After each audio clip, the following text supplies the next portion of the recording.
এবাৰ এই থেমছ নদী কিনাৰতে আমি শ্বুট কৰি আছিলোঁ শ্বুট কৰি থাকোঁতে তাত মই বোলো টয়লেট যাওঁ আৰু ৰাস্তাৰ অপজিটত এখন 7 ষ্টাৰ হোটেল আছে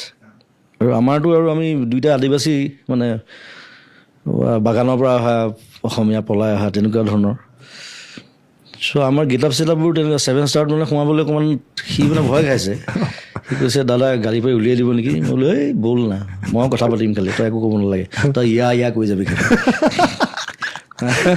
গৈ 7 ষ্টাৰত দিলোঁ সোমাই গৈ ঠাণ্ডাত গৈ টয়লেট গ'লোঁ এতিয়া ফটকৈ টয়লেট বুলি ক'বলৈ দিগদাৰ কাৰণ নিদিব পাৰেতো যাবলৈ ড্ৰেছ আপ বেলেগ দেখিছে আমাৰ গেটআপ চব চাহবোৰ বহি আছে পাৰ্টি চলি আছে দুইফালে তাৰপিছত মই ক'লোঁ ৱেৰ ইজ দ্য বাৰ লগালগ মাথাত আহিলে বোলো বাৰখন ক'ত সোধোঁ কাৰণ বাৰ টয়লেট থাকেই where is the bar smart move okay yes sir you can go up stairs finish the 4th floor গ'লে পূৰা ব্ৰিটিছ ইংলিছ দিছোঁ সি ভাবিছে এইটো কোনবা আহিলে মূলা মূলা বান্দৰ টুপি পিন্ধি বাৰ গৈছোঁ ধুনীয়াকৈ ড্ৰিংক দুটা মাৰিছোঁ টয়লেট গৈছোঁ তাৰপিছত নামি আহিছোঁ লাউঞ্জত গোটেই চব মানুহ বহি আছে গোটেই